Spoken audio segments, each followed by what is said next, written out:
നല്ല എരിവും മധുരവും പുളിപ്പുമുള്ള ഒരു കൈതച്ചക്ക ചട്നി പറഞ്ഞു തരാം.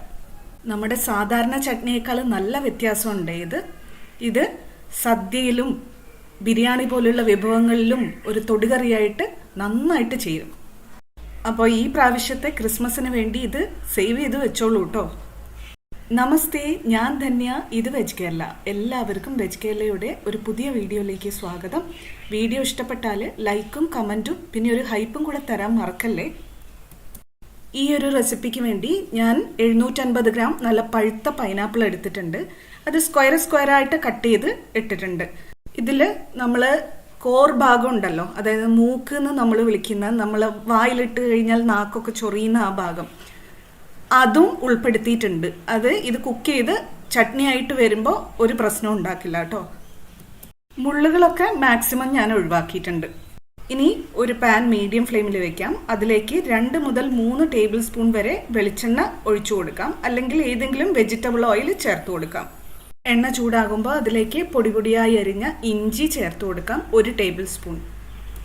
പൊടിയായി അരിഞ്ഞ വെളുത്തുള്ളി ചേർത്ത് കൊടുക്കാം, 1.5 ടീസ്പൂൺ.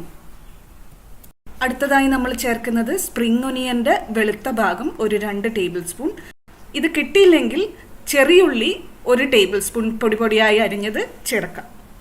സ്പൈസി ആയിട്ടുള്ള 2 പച്ചമുളക് വട്ടത്തിലരിഞ്ഞത് ചേർക്കാം. ഇനി ഒരു 10 സെക്കൻഡ് മുതൽ 15 സെക്കൻഡ് വരെ ഒന്ന് സോട്ടേ ചെയ്ത് കൊടുക്കാം, ഒന്ന് വഴറ്റി കൊടുക്കാം. അത് ബ്രൗൺ ആക്കി എടുക്കൊന്നും വേണ്ട, ചെറുതായിട്ടൊന്ന് കുക്കായി കിട്ടിയാൽ മതി. അതിനുശേഷം നമ്മൾ ഇതിലേക്ക് ചേർക്കുന്നത് ചതച്ച ചുമന്ന മുളക് 1.5 ടീസ്പൂൺ. ഒരു നിറത്തിന് വേണ്ടി മഞ്ഞൾപ്പൊടി ചേർക്കാം, 1/2 ടീസ്പൂൺ.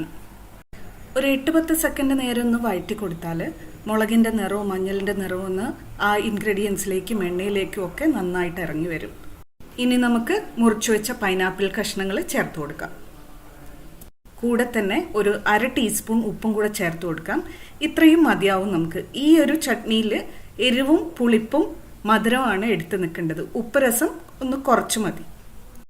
ഇനി നന്നായിട്ടൊന്ന് വഴറ്റി കൊടുക്കാം. മുളക് പൊടിയുടെയും മഞ്ഞൾപ്പൊടിയുടെയും നിറം എല്ലാ കഷ്ണങ്ങളിലേക്ക് എത്തുന്നത് പോലെ വഴറ്റി കൊടുക്കാം. ശേഷം നമുക്ക് അടച്ചു വെച്ച് വേവിക്കാം, ഒരു 2 മിനിറ്റ് നേരം, അല്ലെങ്കിൽ പൈനാപ്പിൾ കഷ്ണങ്ങൾ ഒന്ന് സോഫ്റ്റ് ആവുന്നത് വരെ. 2 മിനിറ്റ് കഴിഞ്ഞ് തുറക്കുമ്പോൾ നമ്മളൊന്ന് ശ്രദ്ധിച്ചാൽ മതി. ആ മൂക്കിൻ്റെ ഭാഗം വരുന്ന ആ കഷ്ണം വെന്തിട്ടുണ്ടോ എന്ന് നോക്കിക്കഴിഞ്ഞാൽ നമുക്ക് മനസ്സിലാവും. ബാക്കി എല്ലാ കഷ്ണങ്ങളും വെന്തിട്ടുണ്ടാവും.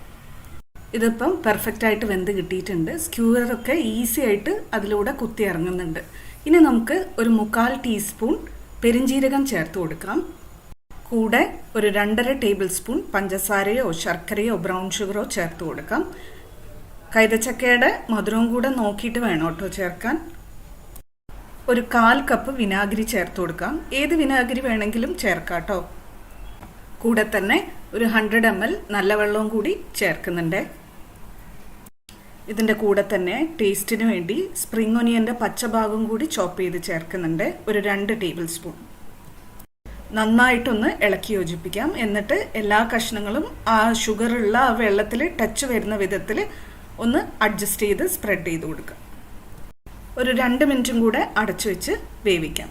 പഞ്ചസാരയുള്ള ആ വെള്ളം ഉണ്ടല്ലോ, അതൊന്ന് കുറച്ചൊരു സിറപ്പി പാകത്തിനാവണം, കുറച്ച് കട്ടി വരണം. അതുവരെ ഇടയ്ക്കൊന്ന് ഇളക്കി കൊടുക്കാൻ മറക്കല്ലേ കേട്ടോ. ഇത് 2 മിനിറ്റ് കഴിഞ്ഞ് അടപ്പ് തുറന്നിട്ടുണ്ട്. ഇതിലുള്ള ജലാംശമൊക്കെ പഞ്ചസാരയുള്ളത് കൊണ്ട് ഒന്ന് സ്റ്റിക്കി ആയിട്ടുണ്ട്. ഇത് ഒരു നൂൽ പരുവൊന്നും ആവണ്ട കേട്ടോ, ഒന്ന് സ്റ്റിക്കി ആയാൽ മതി.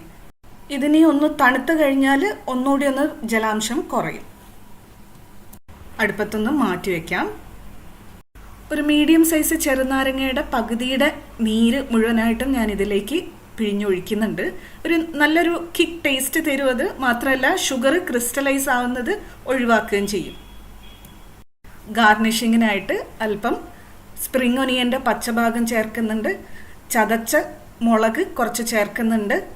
റോസ്റ്റ് ചെയ്ത എള്ള്, കറുത്ത എള്ള്, അതും കൂടെ ചേർക്കുന്നുണ്ട്. അങ്ങനെ നമ്മുടെ കൈതച്ചക്ക മധുര ചട്നി ഇവിടെ റെഡിയാണ്. എല്ലാവരും എന്തായാലും ഒരു പ്രാവശ്യമെങ്കിലും ഇത് ഉണ്ടാക്കി നോക്കണേ. സദ്യയ്ക്കും ബിരിയാണിക്കും ഒരുപോലെ ചേരുന്ന ഒരു ചട്നിയാണിത്. റൈസ് ഐറ്റംസ് ഏതെടുത്താലും അതിനും ചേരും. അപ്പോൾ എന്തായാലും ട്രൈ ചെയ്ത് നോക്കിയിട്ട് ഫീഡ്ബാക്ക് പറയൂ കേട്ടോ, കമൻറ്റിലിട്ടാൽ മതി. Thank you for watching. Dhanya from veg Kerala.